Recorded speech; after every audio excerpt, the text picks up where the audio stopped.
Esse vídeo vai tentar te mostrar uma engenharia financeira perversa que tem como objetivo utilizar o orçamento público, arrecadado com tanto esforço por toda a população, para enriquecer ainda mais o sistema financeiro.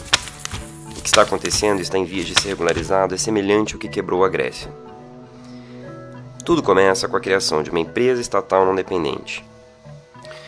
Esse tipo de empresa se enquadra em uma figura jurídica criada no último Código Civil, sociedade de propósito específico, que permite a participação de sócios privados e por isso é uma pessoa jurídica de direito privado, mesmo sendo uma estatal com ações majoritariamente do ente federado e por isso controlada por ele. Esse tipo de estatal não está sujeita à fiscalização dos órgãos de controle, como o Tribunal de Contas ou Controladoria, podendo contratar e dispor de bens sem licitação e remunerar seus administradores e funcionários sem limite, acima do teto do funcionalismo público. E o principal objetivo dessas empresas é fazer operações financeiras. O problema é que essas empresas têm feito emissão de papéis financeiros denominados debêntures, que são vendidos com desconto brutal e ainda por cima pagam juros estratosféricos. Um verdadeiro filé cuja compra fica restrita para investidores privilegiados que já estão envolvidos nessas ações, pois não se faz anúncio dessa venda. Deixa eu te dar um exemplo. Um papel financeiro custa 100 mil, mas ele é vendido para esses investidores com deságio que pode chegar a 60%. Ou seja, ele pagará apenas 40 mil, que pode ser parcelado em até 4 vezes por 4 anos, e remunera uma taxa de juros que pode chegar a 23% ao ano, sob o valor integral da debênture. Assim, no primeiro ano, o investidor irá pagar 10 mil à empresa estatal não dependente, uma das 4 parcelas, o valor já com deságio, mas o volume de juros que ele irá receber pode chegar a 23 mil. Mas espera aí. Desse jeito, o valor que o investidor vai receber de juros será maior que a parcela do investimento que ele irá pagar à empresa. Exatamente. Enquanto o investidor recupera seu investimento imediatamente com lucro estratosférico, a empresa estatal não dependente vai acumular um prejuízo enorme. Além disso, ainda terá que arcar com despesas de consultorias, remuneração de administradores, custos financeiros e administrativos, entre outros. E de onde vai vir tanto recurso para arcar com esse rombo? Você provavelmente já ouviu falar da Proposta de Emenda à Constituição PEC 241 de 2016, conhecida como a PEC do Teto, que irá congelar por 20 anos o conjunto de gastos e investimentos primários como saúde, educação, segurança, entre outros serviços essenciais à população.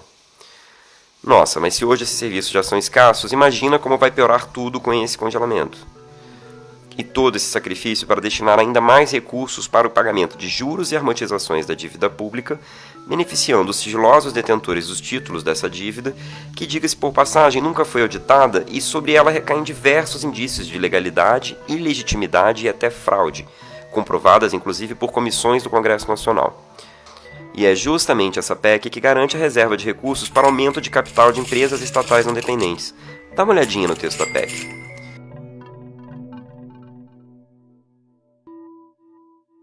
Espera, mas a lei de responsabilidade fiscal não impede o Estado de arcar com esses custos? Exato, isso é ilegal.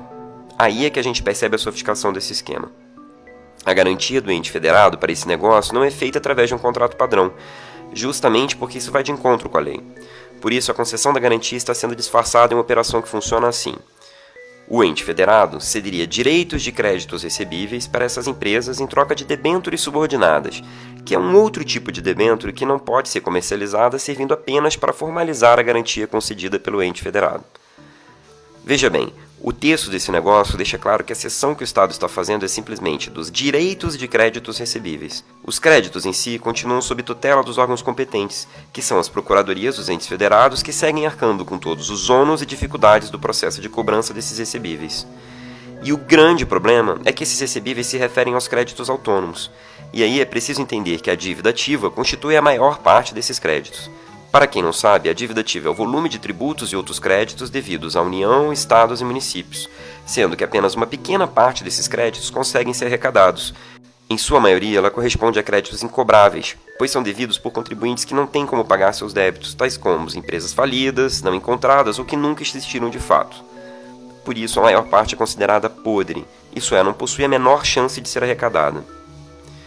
O esquema fraudulento que os projetos em andamento no Congresso Nacional visam legalizar parte justamente dessa ilusão de que se trataria de um grande negócio para os entes federados que conseguiriam vender essa dívida ativa podre para alguém que pagaria até 40% de seu valor.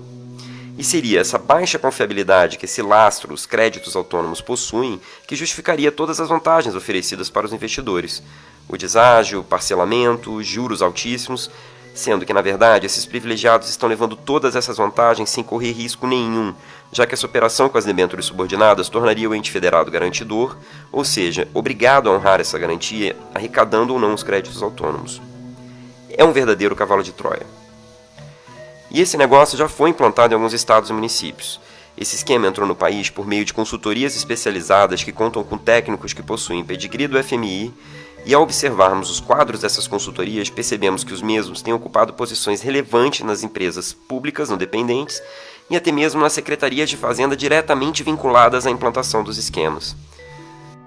Já existe manifestação expressa do Ministério Público de Contas no sentido da ilegalidade desse tipo de negócio.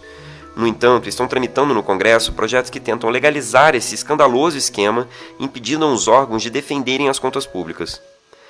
Faça contato com os parlamentares. É urgente aprofundarmos o debate e barrarmos esse projeto, além da PEC do teto que garante, no texto constitucional, recursos para esse esquema ao custo do congelamento de todos os gastos essenciais para a sociedade.